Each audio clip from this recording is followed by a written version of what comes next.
Hi everybody, it's Marcus Collins from MA Properties with another market update. We're doing Lexington this evening, and as it's April, we now have Q1's data, so we begin to kind of make some sense of what's happened in 2022 and start get a little bit of clarity to what our predictions are going to be for the rest of the year. So with that, let's get started.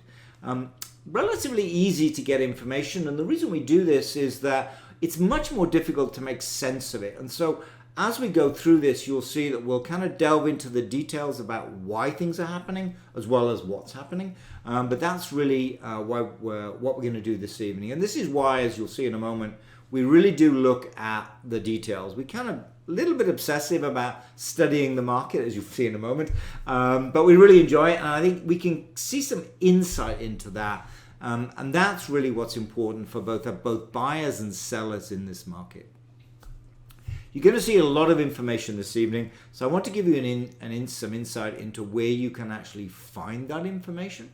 The first place, the current information, you will find on our website. So if you go to maproperties.com/statistics, you will find lots and lots of stats there.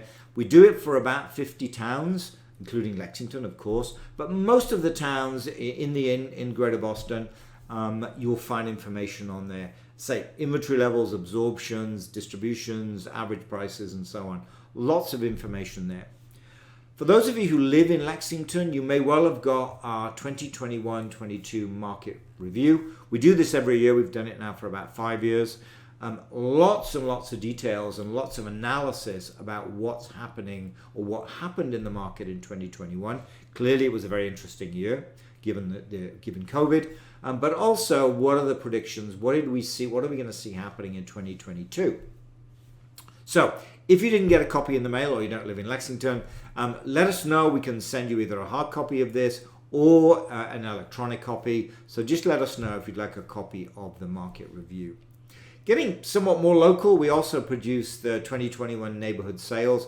Clearly, many sellers are interested in what homes sold and for what price in their neighborhood. So we create these neighborhood sales trifolds for about 20 neighborhoods in the town of Lexington. So again, if you didn't get one of these or you're interested in buying in a specific neighborhood, let us know and we can send you a copy of the trifold. It tells you all of the home sales that occurred in 2021 in these different neighborhoods within the town. So lots of information there, from current information, statistical information in the market review, or sales information in the trifolds. Lots of information there. So reach out if you'd like any of that information from us.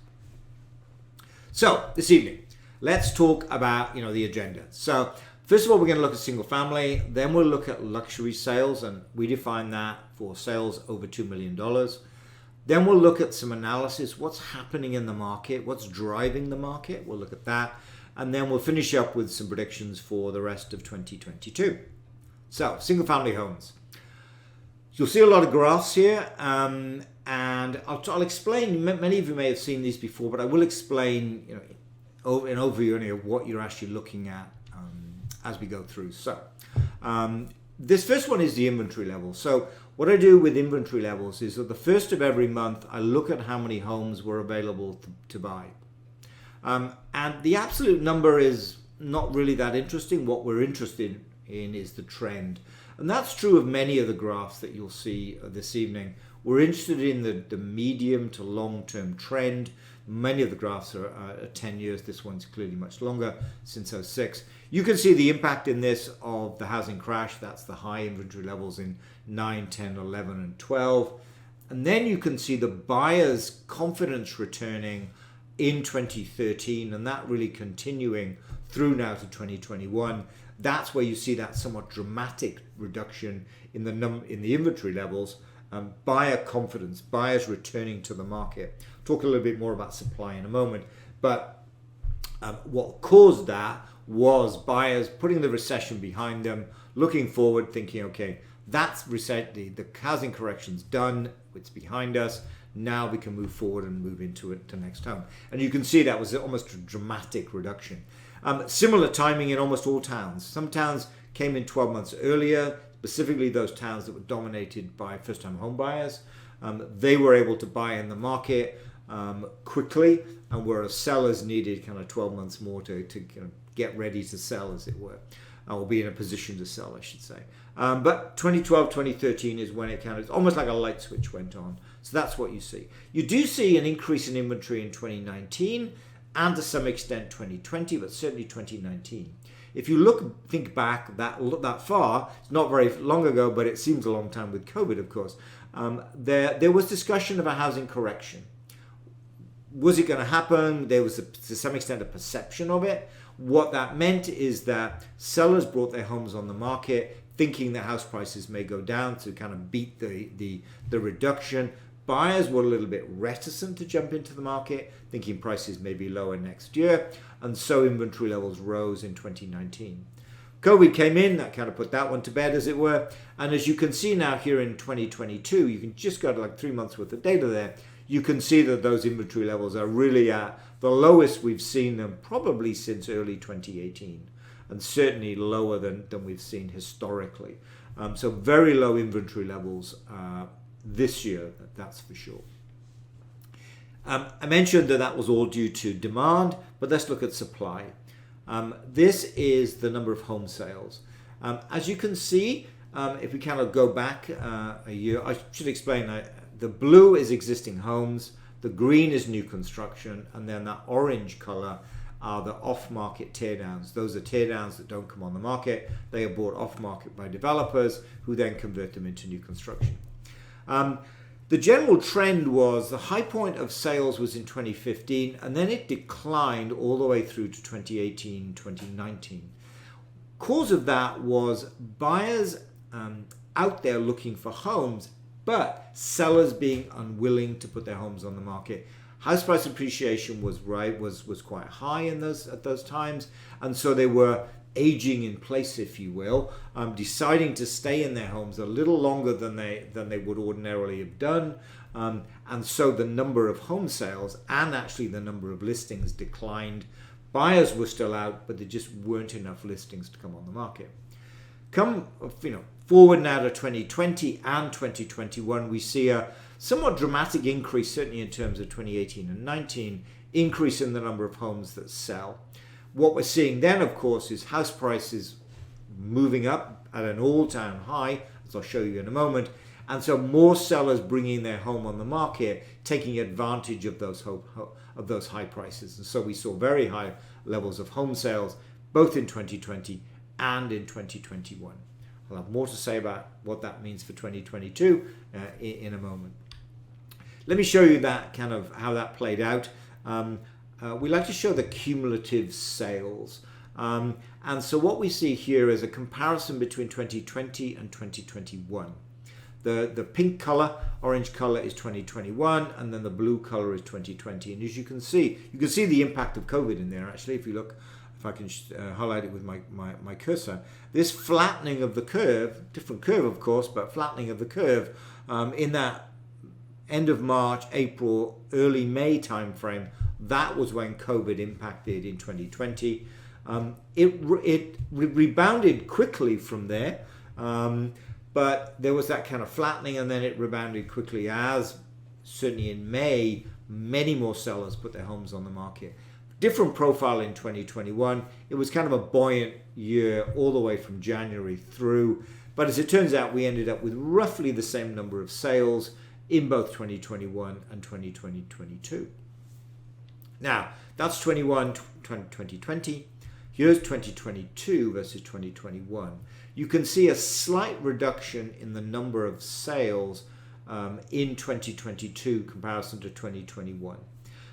It's about 20%, but let's be a little cautious before we kind of predict that we're going to see 20% less sales in 2022 versus 2021. But it does look to be, at this early stage anyway, that there are not as many homes coming on the market this year than we saw last year. We shouldn't necessarily be surprised by that. If you think about, well, let me go forward and then I'll kind of show you the graphs again, but let me give you a kind of inkling of why that is. Here's home sales by month. About 2 years worth of data here. You can see slow start to the year. Here's December, January, February, March. here's the same period, December, January, February, March. We had about 47 homes come on the market in March, about 50 homes coming on the market 12 months ago. You can see that kind of reduction, slight but definite reduction in terms of the number of homes coming on the market this year in comparison to last year. So let me go back to that home sale graph and maybe kind of explain what we think is going on here. We saw very high numbers of home sales in 2020 versus 2021. And if you think of it this way, that to some extent, the additional homes that came on the market in those 2 years were kind of filling in the gaps. They were making up for the lost ground that we'd seen over the last 3 to 4 years. Prior to that, it was about the same number of home sales per year, at a lower level than we see here, slightly lower level. So it is possible and it's conceivable and to some extent makes sense that we are going to see less home sales in 2022 just because the people that were going to sell have already sold. Maybe people who were going to sell later on in 23, 24 did it in 2020 because it was a good time to move. Talk more about changing housing demands in a minute and housing requirements in a minute. But to some extent, the people who should be selling in 2022 may have already have done that in 2020 or 2021. So it really shouldn't come as that much of a surprise to see that potentially we're going to see less home sales in 2022 than we did in 2021 and 2020 for that matter. Whether it'll be 20% less, that would be a big reduction. In fact, that would get us down to kind of 2018-19 levels. We will see. But we'll be watching that closely over the next months to see if we begin to kind of correct ourselves and we get close to where we were last year, or whether we will actually see less homes coming on the market in 2022 versus 2021. Let's take a look at some other key metrics, specifically around buyer demand, really, buyer confidence, days on the market. The average for 2021, as you can see, was 28, much lower than we've historically seen, 42, 41 in the prior 2 years. Broken this out by Q1 2021 versus Q1 2022, 43 days higher than we saw in 2021 for the whole year, but lower when we got to 2022. And to some extent, this is that slow start in 2021. As we got into 2022, it was almost as if the buyers didn't take a breath. Winter break came and went. They were out moving into the market or looking in the market really from the get-go, from January the 1st. And so not surprising to see a lower days on the market in Q1 this year versus last year, just because there almost was no break. The buyers didn't stop looking for homes. And as homes came on the market earlier in the year, didn't have a lot of snow this year, so they were snapped up. So I'm not surprised to see that lower number Q1 this year versus Q1 last year. The same applies to a key ratio that we look at, which is the sale price to list price ratio. So imagine a home comes on the market for 1.2 million, sells for 1.2 million. That would be 100% sale price to list price ratio. Early part of first quarter of 21, it was around 101. That had picked up to 106 as we got to the year, the total year. Q1 this year, 107%. So what we're seeing here is, let's say back to that, the buyers just carried on regardless. Winter break came and went, they kept going. And so we're seeing that high level of buyer confidence, therefore them willing to pay over asking for the house, or houses on average 7%, kind of carry on through Q1 at the same level it was for 2021. So no surprise there. You can see this if we look at this graph. The blue bars are the number of homes that are sold, and the orange line is the sale price to list price ratio. So what you can see, relatively slow start to 2021, but that's not the case in 2022. It rose quite sharply, as you can see, and so that's kind of giving another a proof point, if you will, in terms of why Q1 this year was much stronger than Q1 last year. So lots of buyer confidence. Let's take a look at average prices. Use the average. The blue bars here are for the complete year, and then the green ones are month by month. So as you can see, relatively steep rise in that 2021.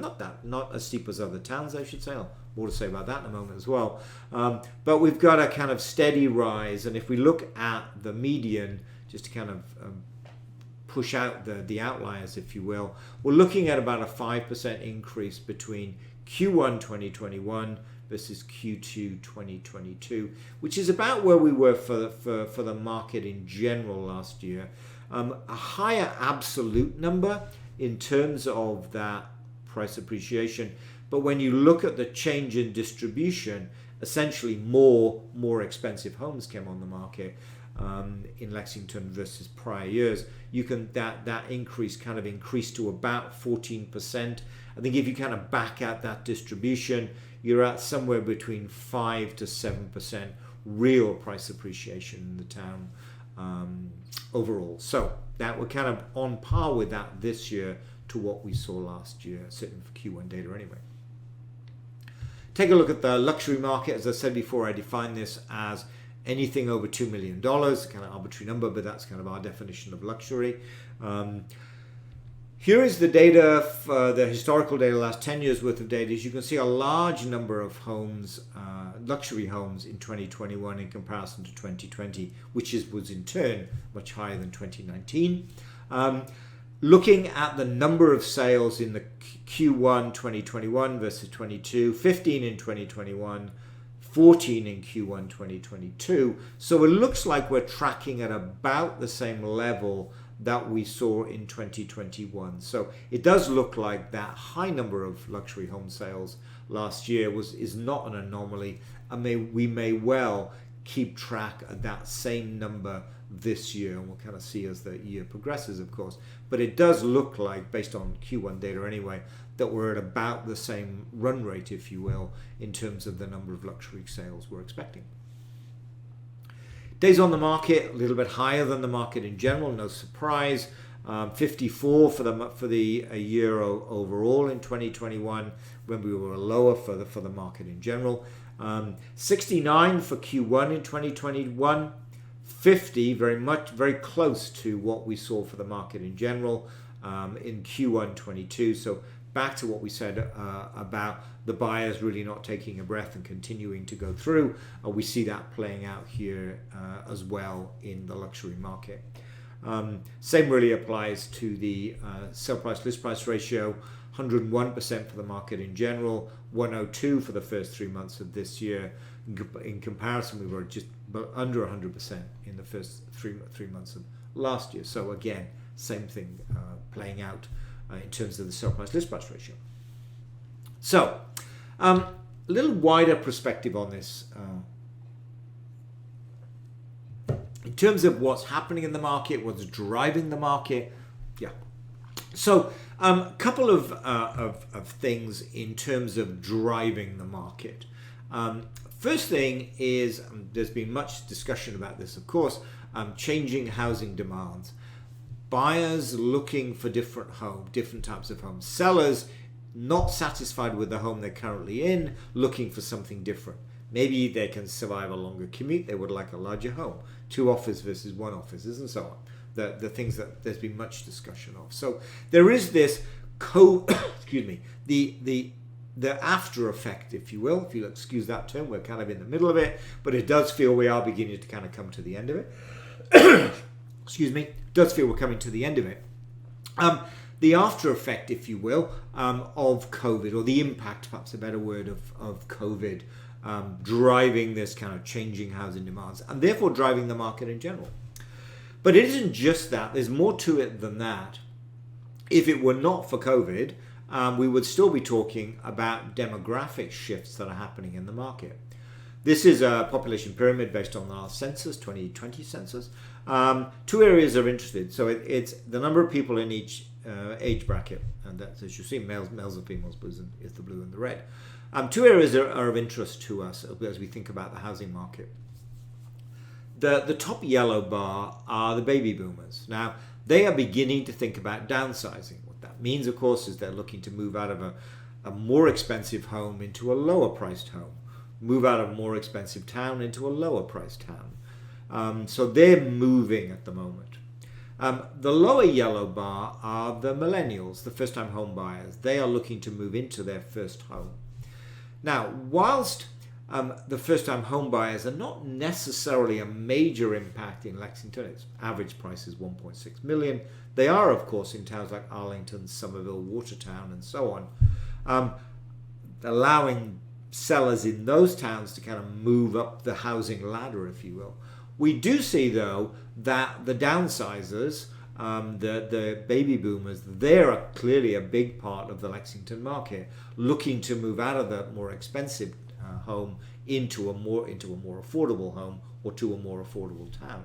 And so there is this kind of secondary effect for the buyers moving into the market, but also a first degree effect of downsizers moving out of the market. So this would be there irrespective, but what we've really got playing out here is this kind of underlying demographic shift which is driving the market, and layered on top of that, the changing housing requirements, that is that kind of impact of the continued impact of COVID.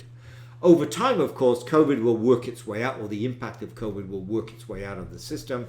We will still be back to where we were before COVID, back in 2018, 19, and so on. Back to this demographic shift, moving the market, arguably at a lower level, though, than we see today. So today, it could be 60-40 in terms of housing demands is driving 60% of the market, demographics at 40%. That may shift as we move forward, and more so the demographic shift will become the dominant factor. Time will tell when that will play out. Doesn't look like it's going to be this year. It could well be 2023 and maybe even 2024. But certainly doesn't look like, looking at the data today anyway, that it's going to happen this year. We should talk about mortgage interest rates. And I've left this graph in here. We created this graph in January based on the information we had in January. And I thought it's interesting to see this graph. Because interest rates have risen, and the predictions were in January this year, less than 3 months ago, that interest rates at the end of this year, in December 2022, would be at 3.7%.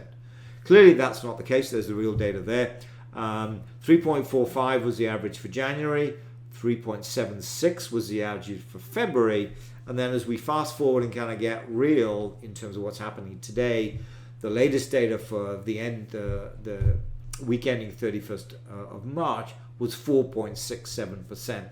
So if I go back to that graph again, you can see that that's at a much, much higher level than we were expecting.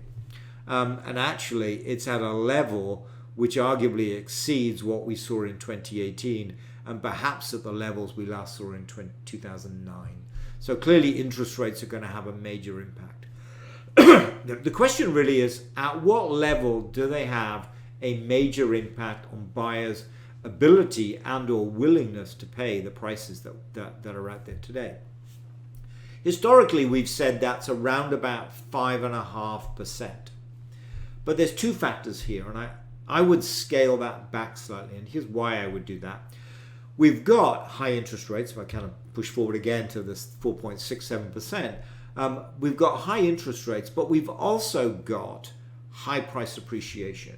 And so we've got these two things playing out for the buyers. So the buyers are being squeezed because housing is becoming more expensive, and in some towns considerably more expensive. Certainly house price appreciation of 5, 6, 7% we see in Lexington is small in comparison to some other towns.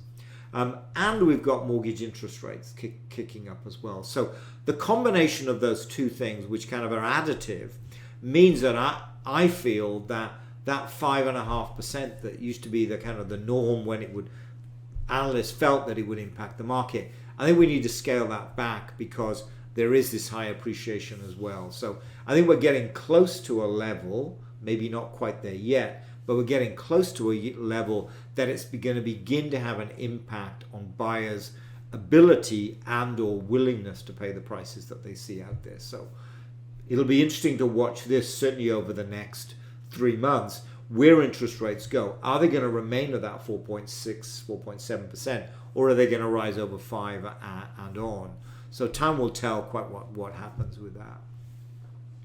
Kind of related to that, but yeah, in a way, is some information. I mean, you may have seen this report that came out of the Dallas Fed asking, are we seeing signs of a brewing housing bubble? Now, cautious with these reports because they are across the country. They're continental. They look at California, Massachusetts, Florida, everywhere. And real estate is local. Clearly that's the case. So we need to look at it with a little bit of caution. But I thought it was interesting to take a look at where do we see house prices that are maybe not necessarily, house price increases that are maybe not as sustainable as they are, for example, here in Lexington, where we've seen that 5 to 7% continue over the last 5 or 7, in fact almost a 10-year period. I'm going to show two towns. I picked these for a reason, as you'll see, but they're not unique, that's for sure. And the first town to look at is Wayland. This is the median sale price in Wayland. You've seen it. The blue is historical. The green is month by month. And what's interesting here is what happened in 2021. If I kind of highlight it with my cursor. There it is. That was a major increase to what we saw. It went from 800 to 1 million. A 20% rise in median sale price. This is the median, not the average. We've taken out that kind of distribution change. So a 20% rise in prices in 2021. But look what's happening in 2022. Now, we'll see as we get more data where that new line arrives. But right now, it's at about 850. So it's scaled itself back to a level close to where we saw in 2020. Arguably, this is there's a correction already happened here. As I say, time will tell where it will end up. We've only got 3 months worth of data, but it is still 3 months, and it's been a buoyant 3 months too. It's not like it's been January and February with lots of snow when no homes sold. A lot of homes have sold in these 3 months. So watching this one, what happens with a town, for example, like Wayland. But then look at Sudbury, the next town out. Both of these towns a little bit further out from Boston, and therefore their house price appreciation has not been going at a level that we see, for example, in Lexington or Arlington, closer into Boston, and therefore commute is no longer the issue. Commute is something that concerns buyers in both Sudbury and, for that matter, in the Wayland market. So as you can see here, house prices somewhat fluctuating here in Wayland. Steady rise in Sudbury, but nowhere near the rise that we've seen historically in Lexington, for example. Again, a 20% rise in 2021, and then a continuous rise, or an addition to that rise, in the first 3 months of 2022.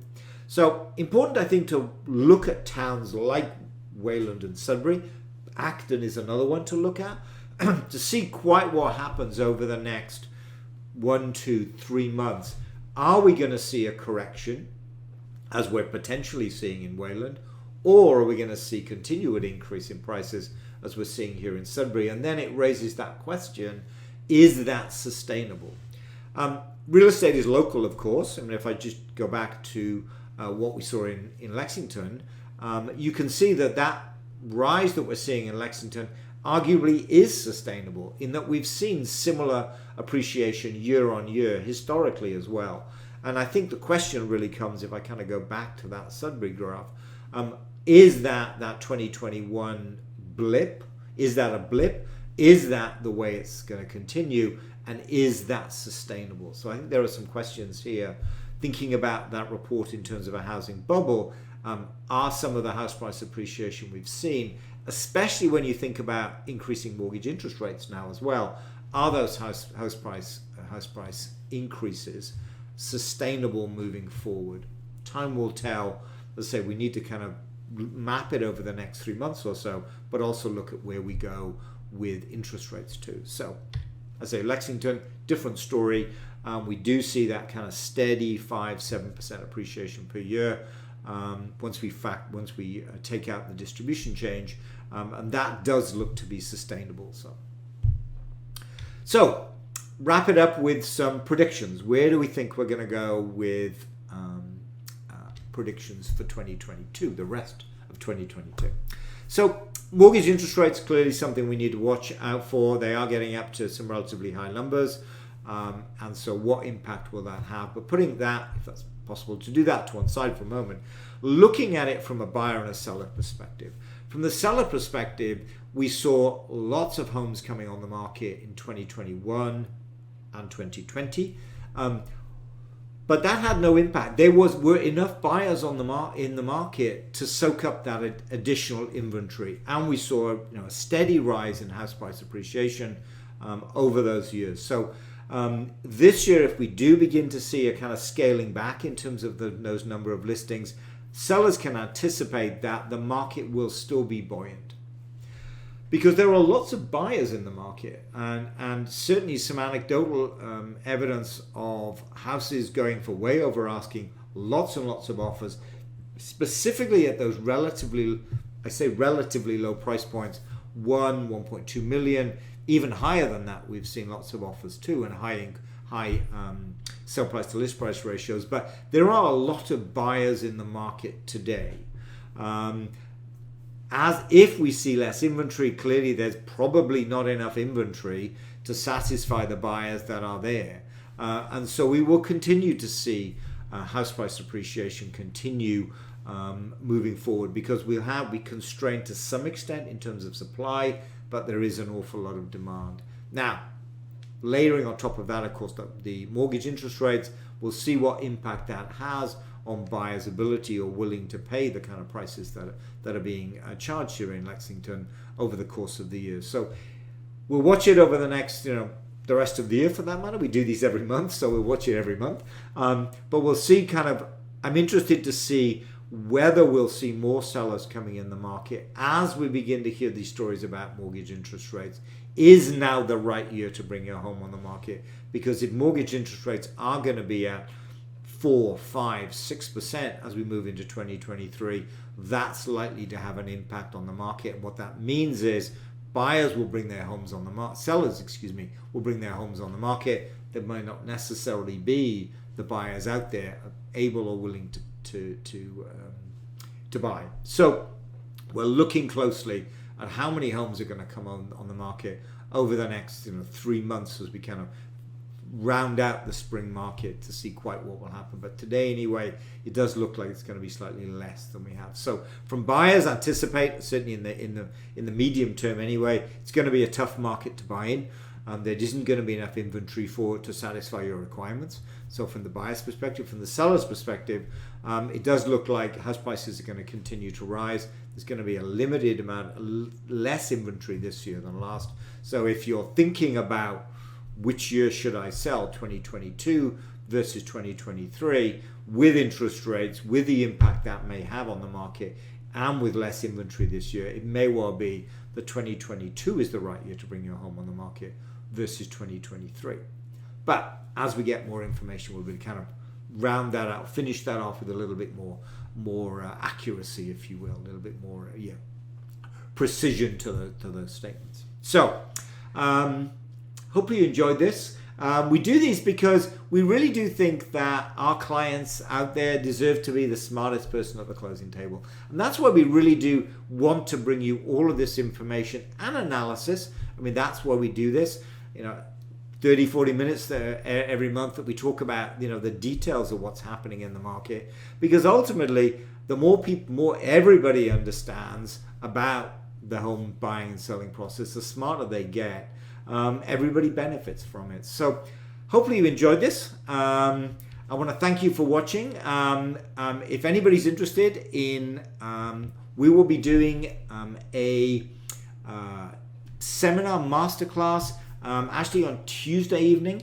We're actually going to do it here in Lexington, in our office here in Lexington. We're going to look at the market again. We'll recap some of this, not in as much detail, and then we'll take you through the 5 keys to maximizing your sale price.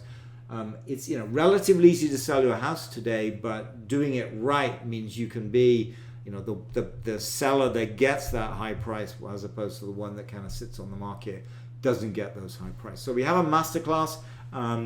that we're running in Lexington on Tuesday night, April the 5th. So if you're at all interested in what's happening in the market, what to do in terms of getting your home on the market, I recommend you come and join us there. Go to our website, you can sign up there. We feed you, so you get pizza. I get pizza too, which is good. So any interest, hopefully we will see you on April the 5th. With that, I'll say goodbye. Bye.